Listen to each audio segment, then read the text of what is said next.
Haleluya, puji Tuhan. Kembali lagi di pagi hari ini kita akan mendengarkan, kita akan merenungkan, kita akan menikmati berkat kebenaran firman Tuhan melalui renungan sarapan GPDI Situbondo. Tentunya renungan yang menyehatkan, yang menyegarkan bagi hati kita.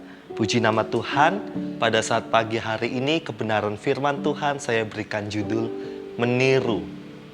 Seringkali kita sebagai orang-orang, kita masyarakat menyalahartikan kata meniru. Seringkali kita mengartikan kata meniru dengan kata plagiat. Plagiat, konotasi plagiat itu konotasi yang negatif. Tetapi saya lebih suka mengartikan kata meniru itu yaitu melakukan sesuatu seperti yang diperbuat oleh orang lain. Artinya meneladani orang lain. Kata meniru yang saya lebih suka adalah meneladani orang lain, apa yang dilakukan oleh orang lain. Dan ayat pokok kita terdapat di 3 Yohanes 1 ayat yang ke-11. Sekali lagi, kebenaran firman Tuhan terdapat di 3 Yohanes 1 ayat yang ke-11. Demikianlah firman Tuhan. Saudaraku yang kekasih, janganlah meniru yang jahat, melainkan yang baik. Barang siapa berbuat baik, ia berasal dari Allah. Tetapi barang siapa berbuat jahat, ia tidak pernah melihat Allah. Amin. Kita sebagai anak-anak Tuhan harusnya kita menyalin sesuatu yang baik. Meniru sesuatu yang baik, bukan menyalin, bukan meniru sesuatu yang buruk. Harusnya ini yang menjadi tiruan kita. Kita harus meniru sesuatu yang baik. Tetapi orang-orang kita sebagai anak Tuhan, kita tidak mau meniru sesuatu yang baik itu. Sesuatu yang baik itu kita harus teladani. Teladan yang sesungguhnya itu tertuju kepada Yesus. Seharusnya kita sebagai anak-anak Tuhan meniru pribadinya Yesus. Namun tidak banyak orang, tidak semua anak-anak Tuhan mau meniru Yesus. Karena apa? Karena banyak orang masih sering memikirkan hal-hal yang duniawi, hal-hal yang menguntungkan bagi dirinya sendiri, sehingga tidak banyak orang-orang mau meniru pribadinya Yesus. Apa ayatnya? Apa yang membuktikan bahwa tidak banyak orang, tidak banyak anak-anak Tuhan mau meniru pribadinya Yesus? Mari kita simak di Matius, Injil Matius 7 ayat yang ke-13 dan 14. Injil Matius 7 ayat 13 dan 14. Masuklah melalui pintu yang sesak itu, karena lebarlah pintu dan luaslah jalan yang menuju kepada kebinasaan, dan banyak orang yang masuk melaluinya. Karena sesaklah pintu dan sempitlah jalan yang menuju kepada kehidupan, dan sedikit orang yang mendapatinya. Ini buktinya perkataan firman Tuhan bahwa luas jalan yang menuju kebinasaan, banyak orang yang masuk melaluinya. Tetapi sempit jalan yang menuju kepada kehidupan, membuat sedikit orang yang mendapatinya, sedikit orang yang mau mengikutinya. Jalan kepada kebinasaan itu banyak orang yang mau, hal-hal duniawi yang ditawarkan banyak orang-orang mau. Tetapi jalan menuju surga, jalan yang sempit, hanya sedikit orang yang mau. Oleh sebab itu jadilah pengikut Yesus yang sejati. Pengikut Yesus yang sejati.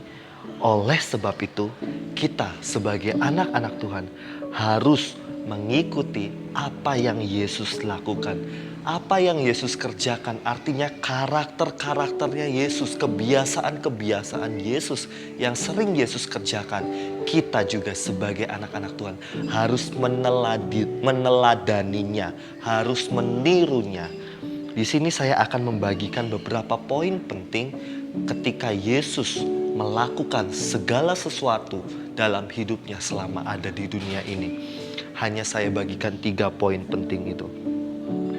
Namun sebelumnya, mari kita simak di dalam Roma 8 ayat 28 sampai 29. Roma 8 ayat 28 sampai 29, demikianlah firman Tuhan.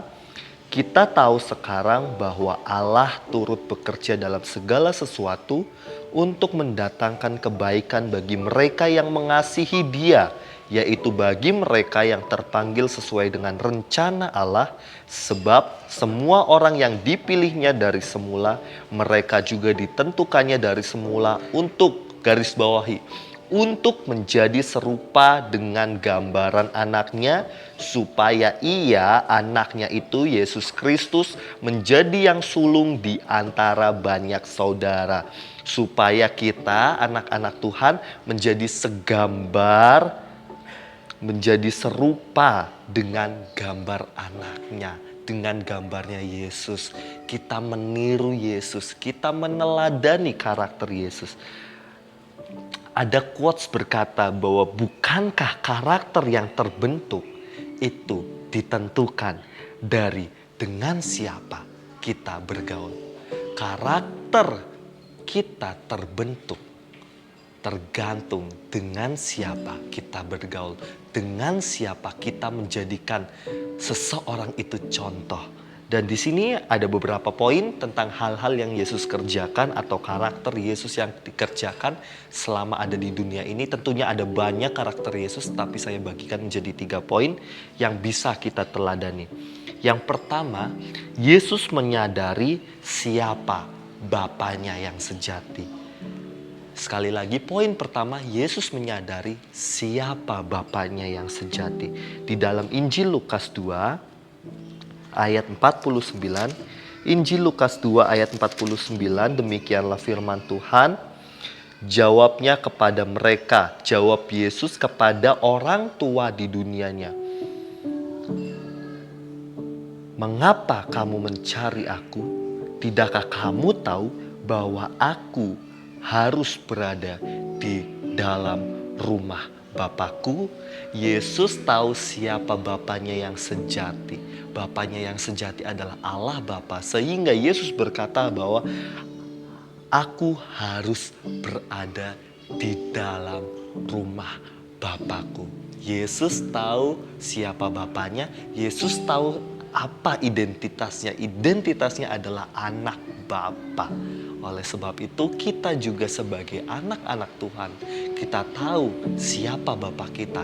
Kita tahu identitas kita di dalam Tuhan. Yang kedua, Yesus mampu untuk mengampuni. Yesus mengampuni. Di dalam Injil Lukas 23 ayat 33. Injil Lukas 23 ayat 33.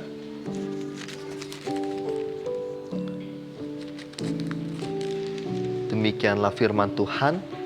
Ketika mereka sampai di tempat yang bernama Bukit Tengkorak, yang bernama Tengkorak, mereka menyalibkan Yesus di situ dan juga kedua orang penjahat itu, yang seorang di sebelah kanannya dan yang lain di sebelah kirinya. Perhatikan ayat 34. Yesus berkata, "Ya Bapa, ampunilah mereka, sebab mereka tidak tahu apa yang mereka perbuat." Ketika orang-orang menyalibkan Yesus, ketika orang-orang mencemooh Yesus, ketika orang-orang meludahi Yesus, menghujat Yesus, Yesus mampu berkata, "Ya Bapa, ampunilah mereka, sebab mereka tidak tahu apa yang mereka perbuat." Lalu yang menjadi introspeksi dalam diri kita, apakah ketika ada orang-orang yang menyakiti hati kita, ada orang-orang yang tidak sesuai dengan ekspektasi kita, tidak sesuai dengan tujuan kita, tidak sesuai dengan apa yang kita mau, apakah kita masih mau mengampuni seperti Yesus?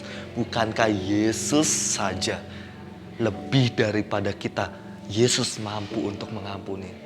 masakan kita sebagai anak-anaknya, sebagai anak-anak Tuhan, kita tidak bisa mengampuni. Mari kita koreksi, kita introspeksi diri. Apakah masih ada hal-hal yang membuat kita sulit untuk mengampuni orang lain?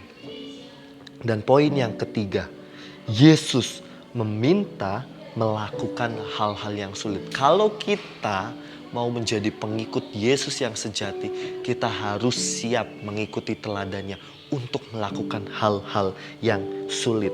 Masih di dalam Injil Lukas, yaitu Injil Lukas 14 ayat 26. Injil Lukas 14 ayat 26. Injil Lukas 14 ayat 26. Demikianlah firman Tuhan. Jikalau seorang datang kepadaku dan ia tidak membenci bapaknya, ibunya, istrinya, anak-anaknya, saudara-saudaranya laki-laki atau perempuan, bahkan nyawanya sendiri, ia tidak dapat menjadi muridku. Loh, Sam, kok di sini dikatakan membenci? Emang kita harus membenci papa kita? Emang kita harus membenci ibu kita? Kita harus membenci anak-anak kita? Kita harus membenci suami atau istri kita? Apakah seperti itu, Sam, untuk menjadi pengikut Yesus? Tapi di sini saya tertarik, saya lebih suka di terjemahan bahasa Indonesia sehari-hari yang mengatakan kalau orang datang kepadaku, kalau orang datang kepada Yesus, tetapi lebih mengasihi, bukan tidak membenci, tetapi di sini menggunakan kata lebih mengasihi. Artinya ketika kita mengikut Tuhan, mana yang kita kasih? Apakah kita lebih mengasihi Yesus atau kita lebih mengasihi orang tua kita, anak kita, cucu kita, suami kita, istri kita, suami ataupun istri, atau apapun kesenangan kita lebih dari Yesus? Itu yang bahaya.